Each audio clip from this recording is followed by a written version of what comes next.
हम middle class लोगों की सैलरी अक्सर रेत की मुट्ठी जैसी होती है। जितना कस कर पकड़ो उतनी ही तेजी से फिसलती जाती है। महीने की पहली तारीख को जैसे ही सैलरी अकाउंट में आती है, कुछ ही घंटों में उसकी लाइन लग जाती है।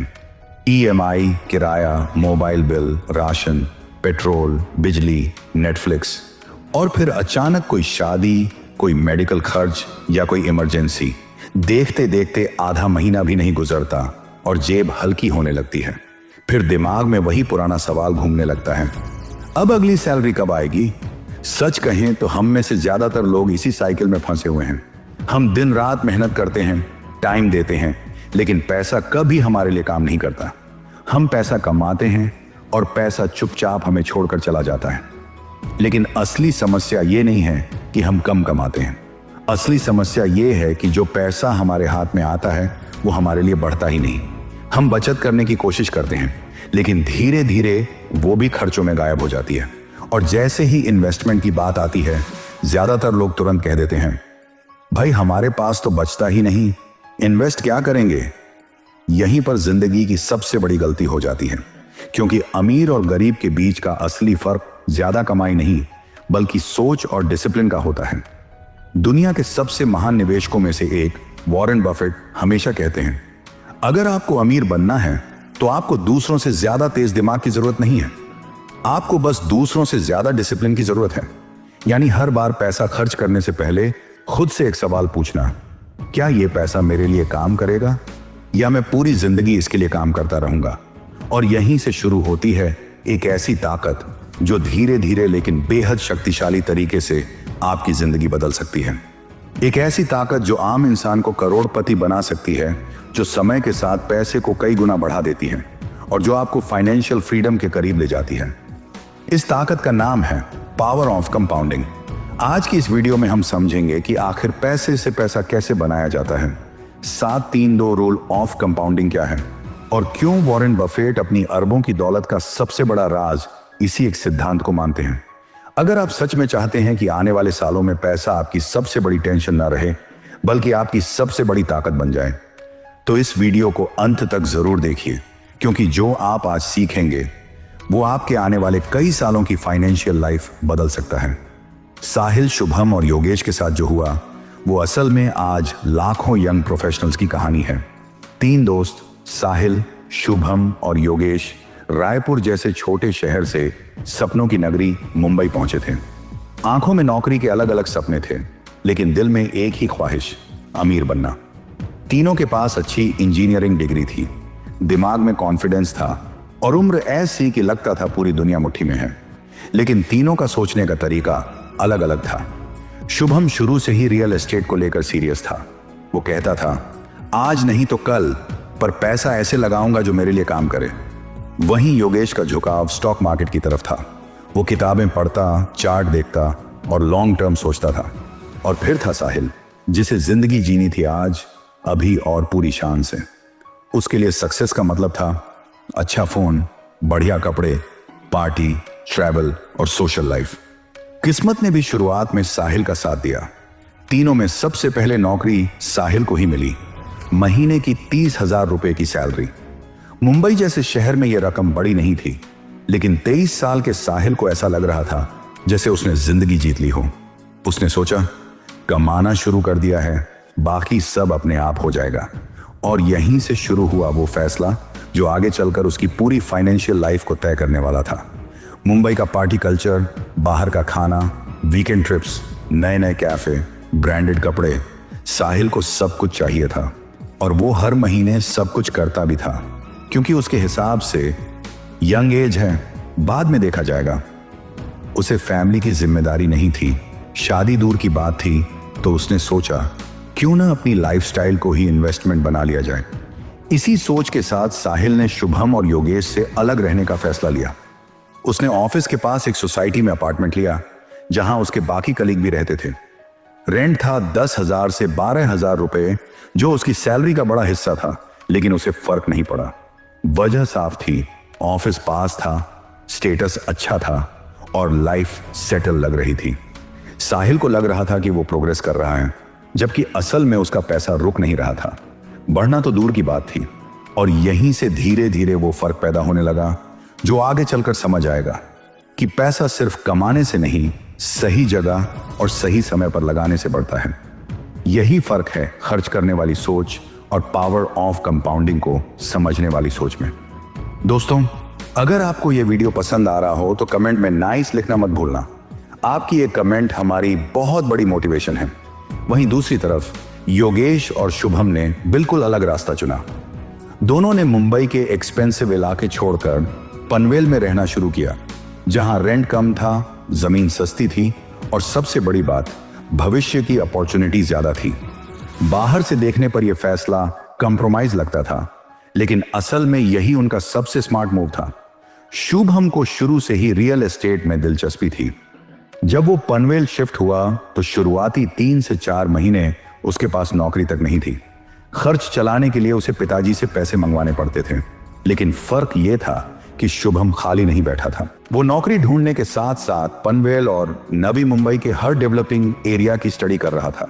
2009 में सिर्फ 23 साल की उम्र में शुभम दिन भर साइट्स देखता, बिल्डर्स से बात करता और शाम को 10 रुपए की चाय और वड़ा पाव पर गुजारा करता था।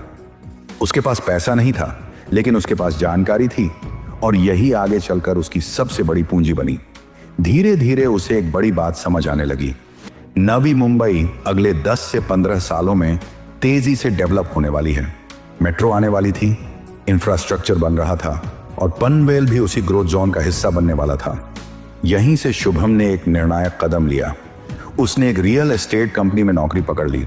सैलरी बहुत ज्यादा नहीं थी, लेकिन उसे इससे फर्क नहीं पड़ा, क्योंकि उसका मकसद पैसा कमाना नहीं, सीखना और सही मौके को पहचानना था। कंस्ट्रक्शन शुरू होने वाला था और कुछ जगहों पर लैंड अलॉटमेंट चल रही थी। शुभम को लगा यही वो मौका है जिसका वो इंतजार कर रहा था।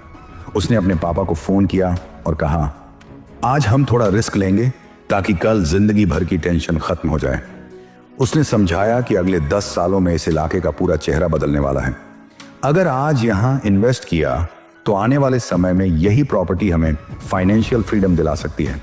अब एक इंडियन फादर आसानी से कहां मानते हैं, लेकिन शुभम की तैयारी, उसका कॉन्फिडेंस और उसकी रिसर्च आखिरकार काम आई और किसी तरह उसने उन्हें इन्वेस्टमेंट के लिए मना लिया। कुछ सालों बाद जब प्रॉपर्टी बनकर तैयार हुई तो सिर्फ बिल्डिंग ही नहीं बनी थी, उसके आसपास शॉपिंग कॉम्प्लेक्स, स्कूल और बाकी सुविधाएं भी आ चुकी थीं। शुभम ने प्रॉपर्टी को रेंट पर डाल दिया। अब उसे हर महीने एक स्टेडी इनकम मिलने लगी। समय के साथ साथ उस प्रॉपर्टी की वैल्यू बढ़ती गई और शुरुआती 5 सालों में ही उसने दिखा दिया कि धैर्य और सही जगह लगाया गया पैसा क्या कर सकता है। शुभम की जॉब भी बेहतर होती गई, रेंटल इनकम भी आती रही और उसकी प्रॉपर्टी की कीमत भी। यह कहानी सिर्फ रियल एस्टेट की नहीं है, यह कहानी है उस सोच की जहां इंसान पहले पैसा खर्च करने के बारे में नहीं, बल्कि पैसे को काम पर लगाने के बारे में सोचता है। यही है पावर ऑफ कंपाउंडिंग, जहां पैसा, समय और सही फैसला मिलकर ऐसा रिजल्ट देते हैं जो एक दिन में नहीं, लेकिन जिंदगी भर बदल देता है। वहीं दूसरी तरफ 2011 तक आते आते साहिल 25 साल का हो चुका था और उसकी जिंदगी बाहर से देखने पर पूरी तरह सेट लगती थी। अच्छी नौकरी, बढ़ती सैलरी और मुंबई की वो चमक दमक जिसकी हर यंग प्रोफेशनल को आदत पड़ जाती है। अब साहिल सिर्फ जरूरतों पर खर्च नहीं कर रहा था, बल्कि लाइफस्टाइल पर इन्वेस्ट करने लगा था, या यूं कहें कि उसे यही इन्वेस्टमेंट लगने लगा था। 3 साल की नौकरी और 50,000 रुपये की सैलरी के बाद उसने वही करना शुरू कर दिया जो उसके कलीग करते थे, क्योंकि उस दौर में साहिल ये नहीं सोच रहा था कि पैसा भविष्य में क्या करेगा, बल्कि ये सोच रहा था कि आज वो दूसरों को कैसा दिखेगा। ऑफिस में दोस्तों ने गाड़ी खरीदी तो साहिल के मन में भी वही ख्याल आया, अब मेरी भी गाड़ी होनी चाहिए। शोरूम पहुंचे, नजर पड़ी एक शानदार चमचमाती गाड़ी पर। कीमत थी रुपये लाख। एक साथ देने के पैसे नहीं थे, लेकिन EMI तो बन ही जाती है, और यही सोचकर साहिल ने बिना ज्यादा सोचे समझे फैसला ले लिया। अब गाड़ी आ चुकी थी, लेकिन उसके साथ एक नया बोझ भी आ गया था।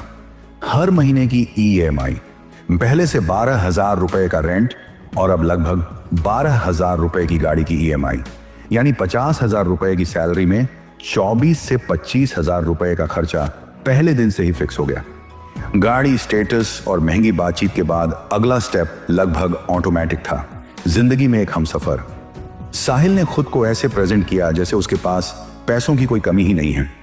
पार्टी, बाहर खाना, ट्रैवल, सब कुछ नॉर्मल लगने लगा और उसके पार्टनर के दिमाग में भी साहिल की वही इमेज बन गई कि ये इंसान फाइनेंशियली स्ट्रांग है। लेकिन सच्चाई ये थी कि जो 25,000 रुपए पहले बच जाते थे, अब वो भी धीरे धीरे गायब होने लगे थे। सेविंग नाम की चीज जिंदगी से बाहर होती जा रही थी। समय बीतता गया। साहिल बेहतर सैलरी के लिए जॉब स्विच करता रहा। शादी हुई, फैमिली बनी, जिम्मेदारियां बढ़ती गईं। लेकिन एक चीज कभी नहीं बदली, पैसा उसके लिए काम नहीं कर रहा था, वो आज भी पैसे के लिए ही काम कर रहा था। कभी कभी जब वो शुभम और योगेश के बारे में सोचता तो उसे लगता, यार मैं तो आगे निकल गया हूं, वो लोग तो अभी भी वहीं होंगे। लेकिन ये सिर्फ एक भ्रम था जिसे समय ने धीरे धीरे तोड़ना शुरू किया। करीब 11 साल की नौकरी के बाद जब साहिल 36 साल का हुआ, तब जाकर उसे 1 लाख रुपए महीना कमाने वाली जॉब मिली। अब जाकर उसे लगा अब सही समय है बड़ा कदम उठाने का, और उस बड़े कदम का नाम था खुद का घर। साहिल और उसकी पत्नी ने मुंबई में घर ढूंढना शुरू किया और आखिरकार पनवेल में एक 3 BHK फुली फर्निश्ड अपार्टमेंट पसंद आ गया। कीमत थी 90 लाख रुपए। अब 1 लाख की सैलरी में मान लो दोनों की कंबाइंड इनकम 2 लाख रुपए भी हो, फिर भी 90 लाख रुपए एक साथ देना नामुमकिन था। तो उन्होंने अपनी सालों की जमा पूंजी से 20 लाख रुपए का डाउन पेमेंट किया और बाकी 70 लाख रुपए की EMI बनवा ली। हर महीने करीब 58,000 रुपए की EMI। आखिरकार साहिल ने अपना ड्रीम हाउस ले ही लिया, लेकिन एक ऐसी कीमत पर जो आने वाले कई सालों तक उसकी आजादी को बांधने वाली थी। यहीं पर फर्क साफ दिखाई देता है। एक तरफ वो लोग जिन्होंने कम कमाकर भी भविष्य के लिए पैसा लगाया, और दूसरी तरफ साहिल जिसने ज्यादा कमाकर भी आज पर खर्च कर दिया। यही असली फर्क है पावर ऑफ कंपाउंडिंग को समझने और न समझने का। क्योंकि पैसा सिर्फ कमाने से नहीं बढ़ता, उसे समय देना पड़ता है, सही जगह लगाना पड़ता है। और यही बात वॉरेन बफेट बार बार कहते हैं, अमीर बनने के लिए ज्यादा स्मार्ट नहीं, बस ज्यादा डिसिप्लिन बनना पड़ता है। सारा पेपर वर्क, बैंक लोन और रजिस्ट्रेशन की लंबी प्रक्रिया पूरी होने के बाद जब आखिरकार प्रॉपर्टी ओनर का नाम सामने आया तो साहिल के पैरों तले जमीन खिसक गई। उसे अपनी आंखों पर भरोसा नहीं हुआ, क्योंकि जिस नवी मुंबई में उसने अपने सपनों का घर खरीदा था वो किसी और की नहीं, शुभम की ही प्रॉपर्टी थी। हाँ, बिल्कुल वही प्रॉपर्टी, वही इलाका, वही फ्लैट, वही फैसला, लेकिन समय अलग था। साल 2011 में जब उस इलाके में सिर्फ धूल, अधूरा इंफ्रास्ट्रक्चर और अनिश्चित भविष्य दिखता था, तब शुभम ने उसी जगह पर 1 लाख रुपए का छोटा सा इन्वेस्टमेंट किया था। तब किसी को भरोसा नहीं था कि यहां कुछ बनेगा, लेकिन शुभम ने शोर नहीं देखा, उसने भविष्य देखा। और अब ठीक 11 साल बाद यानी 2022 में वही प्रॉपर्टी पूरी तरह डेवलप्ड नवी मुंबई का हिस्सा बन चुकी थी। Metro, roads, malls, school, hospital, सब कुछ। और उसी फ्लैट की वैल्यू पहुंच चुकी थी लगभग 90 लाख रुपए। वही फ्लैट जिसे कभी लोग लेने से डर रहे थे, आज लोग EMI पर लेने को मजबूर थे। असल में यह बदलाव अचानक नहीं हुआ था, यह सालों की चुपचाप बढ़ती कंपाउंडिंग का नतीजा था। 2011 का पनवेल और 2022 का पनवेल दो बिल्कुल अलग दुनिया थे। शुभम ने जो रिस्क लिया था वो जुआ नहीं था, बल्कि रिसर्च और धैर्य का फैसला था। अपनी नौकरी के साथ साथ जो भी अतिरिक्त कमाई होती, शुभम उसे दोबारा रियल एस्टेट में इन्वेस्ट करता गया।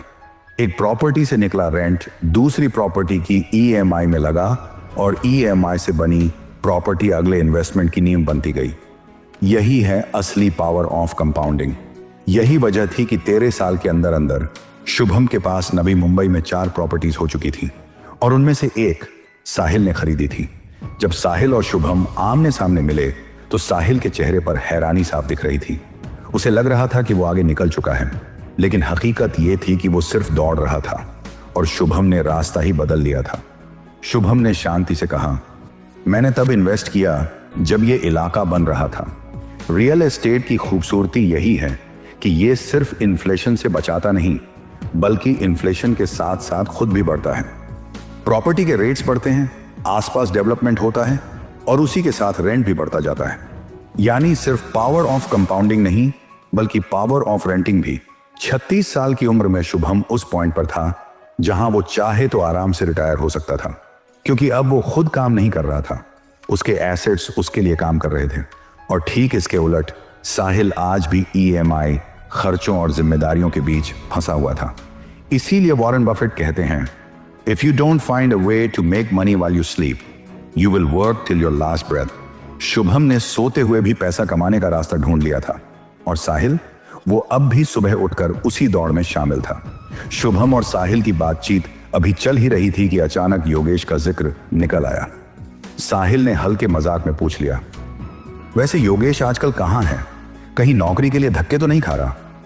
शुभम मुस्कुराया और बोला, नहीं भाई, उसकी गेम हम दोनों से बिल्कुल अलग चल रही है।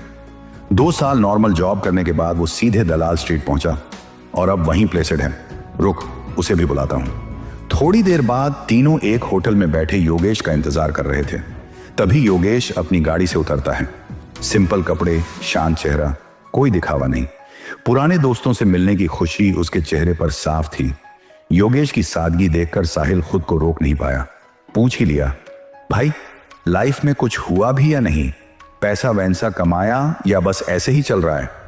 योगेश ने बहुत सहजता से जवाब दिया, बस अगले 5 साल में रिटायर होने का प्लान है। यह सुनते ही साहिल के अंदर कुछ टूट सा गया।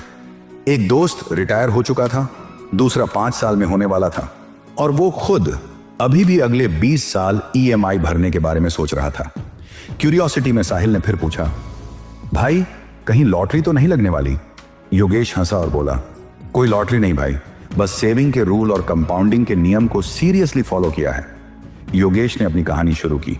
उसकी पहली नौकरी एक ट्रेडिंग कंपनी में लगी थी, आईटी टेक्नीशियन के तौर पर। काम अलग था, लेकिन वहां रहते रहते उसने स्टॉक मार्केट की बुनियादी समझ बना ली। उसने तय किया कि चाहे सैलरी कम हो, लेकिन हर महीने कुछ हिस्सा जरूर इन्वेस्ट करेगा। उसने 50-30-20 रूल अपनाया। सैलरी का 50% जरूरतों के लिए, 30% लाइफस्टाइल और एंटरटेनमेंट के लिए, और बाकी 20% सीधा इन्वेस्टमेंट में। शुरुआत में उसने इंडेक्स फंड में एसआईपी शुरू की, बिना किसी जल्दबाजी के। कुछ सालों में सीखते सीखते उसे यह समझ आ गया कि सिर्फ जॉब से अर्ली रिटायरमेंट मुमकिन नहीं है। इसलिए उसने अपनी जॉब के साथ साथ फ्रीलांसिंग और दूसरे स्किल्स से इनकम बढ़ानी शुरू की। 28 की उम्र में, जहां ज्यादातर लोग कंफ्यूज रहते हैं, योगेश 3 इनकम सोर्स बना चुका था, और उसी का असर उसकी इन्वेस्टमेंट कैपेसिटी पर पड़ा। पहले 5 साल की एसआईपी से जो पैसा बना, उसे उसने सोच समझकर स्टॉक्स में लगाया। उसका फोकस शॉर्टकट नहीं, बल्कि लॉन्ग टर्म ग्रोथ था। उसे पता था कि अगर अर्ली रिटायरमेंट चाहिए तो कंपाउंडिंग को समय और डिसिप्लिन दोनों देने पड़ते हैं। इसके बाद उसने दोबारा एसआईपी शुरू की, लेकिन इस बार छोटे अमाउंट की नहीं। उसका लक्ष्य साफ था, 10 से 12 साल में एक बड़ा रिटायरमेंट फंड खड़ा करना।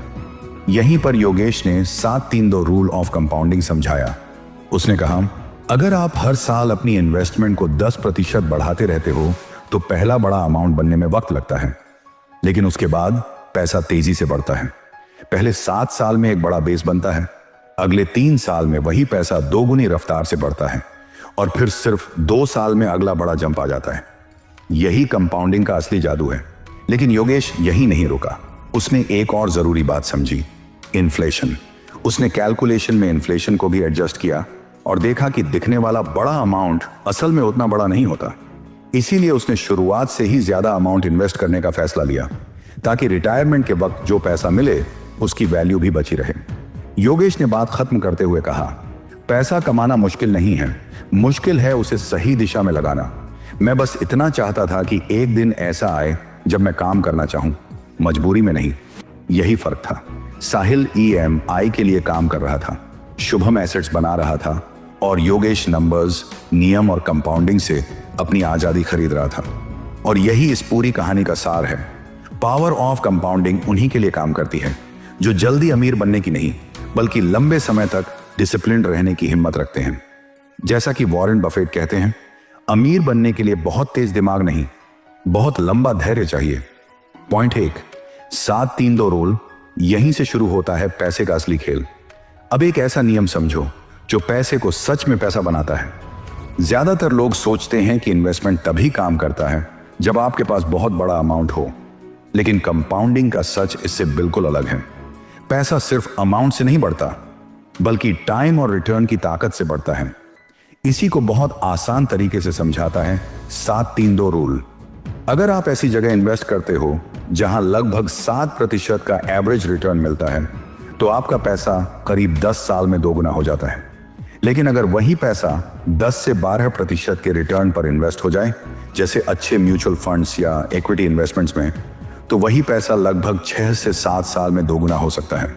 और अगर लॉन्ग टर्म में करीब 15% रिटर्न मिल जाए, तो वही पैसा सिर्फ 4 से 5 साल में दोगुना हो सकता है। अब जरा सोचो, अगर आपने 22 या 23 साल की उम्र में इन्वेस्ट करना शुरू किया, तो हर कुछ साल में आपका पैसा खुद ब खुद मल्टीप्लाई होता रहेगा। यही वो जादू है जिसे कंपाउंडिंग कहते हैं। और यही वजह है कि वॉरेन बफेट की सबसे बड़ी ताकत उसकी इंटेलिजेंस नहीं थी, बल्कि टाइम था। उसने बहुत जल्दी इन्वेस्ट करना शुरू किया और सालों तक लगातार इन्वेस्ट करता रहा। इसलिए कंपाउंडिंग सिर्फ अमीरों के लिए नहीं होती, ये उन लोगों के लिए होती है जो जल्दी शुरुआत करते हैं और पेशेंस रखते हैं। इस खेल में जीत उसी की होती है जो जल्दी शुरू करता है, लगातार बना रहता है और अपने पैसे को समय के साथ बढ़ने का मौका देता है। पॉइंट 2, सैलरी का असली दुश्मन टाइम नहीं, हमारी आदतें हैं। जरा ईमानदारी से सोचो, हर महीने जब सैलरी अकाउंट में आती है तो हम सबसे पहले क्या कहते हैं? यार सैलरी तो आती है लेकिन बचता कुछ भी नहीं। और फिर तुरंत हम किसी ना किसी को दोष देने लगते हैं, महंगाई को, कंपनी को, टाइम को या फिर किस्मत को। लेकिन सच पूछो तो असली दुश्मन इनमें से कोई नहीं होता। असली दुश्मन होती हैं हमारी रोज की छोटी छोटी आदतें। 100 रुपए की कॉफी, 200 रुपए का ऑनलाइन फूड, कभी कैब, कभी अचानक की शॉपिंग। ये खर्च उस वक्त इतने छोटे लगते हैं कि हमें महसूस भी नहीं होता, लेकिन यही छोटे छोटे खर्च महीने के अंत में हजारों बन जाते हैं और साल के अंत में लाखों में बदल जाते हैं। दुख की बात यह है कि यही वही पैसा होता है जो अगर खर्च होने की जगह इन्वेस्ट हो जाता तो धीरे धीरे हमारे लिए काम करना शुरू कर देता। दुनिया के महान निवेशकों में से एक वॉरेन बफेट इसी बात को एक लाइन में समझाते हैं, do not save what is left after spending, spend what is left after saving. यानी पहले पैसा बचाओ और इन्वेस्ट करो, उसके बाद जो बचे उसे खर्च करो। सच तो यह है कि पैसा बनाने के लिए बड़ी सैलरी की जरूरत नहीं होती, बड़ी सोच और डिसिप्लिन आदतों की जरूरत होती है। अगर आज हम अपनी आदतें नहीं बदलते तो आने वाला कल भी बिल्कुल आज जैसा ही रहेगा। पॉइंट 3, लेट स्टार्ट की सबसे भारी कीमत जो कभी दिखाई नहीं देती। जरा एक सवाल खुद से पूछो, अगर आज कोई तुमसे कहे कि एक ही काम करोगे, एक ही मेहनत करोगे, लेकिन एक इंसान अमीर बनेगा और दूसरा बस जिंदगी चलाएगा, तो क्या तुम मानोगे? यही खेल है लेट स्टार्ट का। मान लो आपने 25 साल की उम्र में हर महीने सिर्फ 5,000 रुपए की SIP शुरू की और आपका दोस्त वही SIP 35 की उम्र में शुरू करता है। अमाउंट वही है, डिसिप्लिन वही है, इन्वेस्टमेंट वही है, फिर भी 50 से 55 की उम्र तक पहुंचते पहुंचते दोनों के रिजल्ट्स में जमीन आसमान का फर्क दिखेगा। क्यों? क्योंकि कंपाउंडिंग किसी की उम्र, बैकग्राउंड या सैलरी नहीं देखती, वो सिर्फ एक चीज देखती है, टाइम। जो इंसान 25 में शुरू करता है उसके पैसे को ग्रो होने के लिए एक्स्ट्रा 10 साल मिल जाते हैं और ये 10 साल कोई छोटे नहीं होते, यही वो साल होते हैं जहां पैसा सबसे तेजी से मल्टीप्लाई करता है। कंपाउंडिंग शुरू में धीरे चलती है, लेकिन जैसे जैसे समय बढ़ता है वही पैसा रॉकेट की तरह भागता है। लेट स्टार्ट करने वाला इंसान जिंदगी भर यही सोचता रह जाता है कि काश मैंने 10 साल पहले शुरू किया होता। वॉरेन बफेट खुद कहते हैं कि उनकी वेल्थ का बड़ा हिस्सा उनकी अर्ली इन्वेस्टिंग और पेशेंस की वजह से है। याद रखो, इन्वेस्टमेंट देर से शुरू करने की सबसे बड़ी कीमत यह नहीं होती कि आपके पास कम पैसा होता है, बल्कि यह होती है कि आपके पास टाइम कम रह जाता है। और टाइम वो चीज है जिसे न लोन से खरीदा जा सकता है, न सैलरी बढ़ाकर। इसलिए अगर आज भी आप सोच रहे हो अभी तो टाइम है, तो सच ये है कि कॉम्पाउंडिंग की नजर में आज ही सबसे सही टाइम है। जितना जल्दी शुरू उतनी जल्दी आजादी, यही है पैसे से पैसा बनाने का असली नियम। अगर अब तीनों दोस्तों की जिंदगी को एक ही फ्रेम में रखकर देखा जाए तो एक बात बिल्कुल साफ नजर आती है। योगेश ने गेम को समझा, शुभम ने मौके को पहचाना और साहिल सिर्फ दौड़ता रहा। शुभम को रियल एस्टेट में पावर ऑफ कंपाउंडिंग देखने को मिली और सही समय पर सही सपोर्ट मिलने की वजह से वो 36 की उम्र में फाइनेंशियली फ्री हो गया। लेकिन सच ये भी है कि रियल एस्टेट में एंट्री के लिए बल्क कैपिटल चाहिए, जो हर किसी के पास नहीं होता। शुभम के केस में उसके पापा का सपोर्ट सही टाइम पर मिला और वही उसके लिए टर्निंग पॉइंट बन गया। लेकिन अगर सबसे ज्यादा रियलिस्टिक और रिपीटेबल अप्रोच की बात करें तो वो योगेश की थी। उसकी टेक्निक किसी एक मौके या किसी बड़े अमाउंट पर डिपेंडेंट नहीं थी। उसने ना तो लॉटरी का इंतजार किया, ना किसी शॉर्टकट की तलाश की। उसने बस एक चीज सीखी, मल्टीपल इनकम सोर्सेस बनाना, खर्च कंट्रोल करना और कंपाउंडिंग को टाइम देना। यही वो चीज थी जिसे साहिल ने कभी सीरियसली समझने की कोशिश ही नहीं की। आज 36 की उम्र में शुभम रिटायर हो चुका है। योगेश भी 3 से 4 साल के अंदर रिटायरमेंट लेने की तैयारी में है। लेकिन साहिल अभी भी उसी रेस में है, अगले 20 साल नौकरी करने की। वजह उसकी काबिलियत नहीं, बल्कि उसकी फाइनेंशियल चॉइसेस हैं। घर की भारी EMI, बच्चे का महंगा स्कूल और वो लाइफस्टाइल जिसे उसने शुरुआत से ही नॉर्मल मान लिया था। ये सब मिलकर हर महीने आसानी से 1 से 2 लाख रुपए का खर्च बना देते हैं और ऐसे में अर्ली रिटायरमेंट सिर्फ एक सपना बनकर रह जाता है। यही असली फर्क है रिच माइंडसेट और मिडिल क्लास माइंडसेट के बीच। मिडिल क्लास माइंडसेट वाला इंसान जैसे ही सैलरी आती है सबसे पहले सोचता है कहां कहां खर्च करनी है। और सच बताओ, आप में से कितनों की सैलरी आने से पहले ही शॉपिंग लिस्ट रेडी होती है? कमेंट में यस लिखो। वहीं रिच माइंडसेट वाला इंसान सैलरी आने से पहले यह सोचता है, इस पैसे से कितने इनकम सोर्स बनाए जा सकते हैं और यह पैसा मुझे कितनी जल्दी फाइनेंशियल फ्रीडम के करीब ले जा सकता है। मिडिल क्लास के पास होती है पावर ऑफ लोन और EMI, जो शुरुआत में आराम देती है लेकिन धीरे धीरे पूरी जिंदगी बांध देती है। और अमीर माइंडसेट वाले लोगों के पास होती है पावर ऑफ कंपाउंडिंग, जो शुरुआत में स्लो लगती है लेकिन समय के साथ आपको ऐसा आगे ले जाती है कि पीछे मुड़कर देखने की जरूरत ही नहीं पड़ती। यही वजह है कि वॉरेन बफेट बार बार कहते हैं, अमीर बनने के लिए ज्यादा पैसा नहीं, ज्यादा धैर्य और डिसिप्लिन चाहिए। तो सवाल सिर्फ इतना है, आप किस पावर को चुनते हो, EMI की पावर या कंपाउंडिंग की पावर? क्योंकि फैसला आज का है लेकिन असर आपकी पूरी जिंदगी पर पड़ेगा।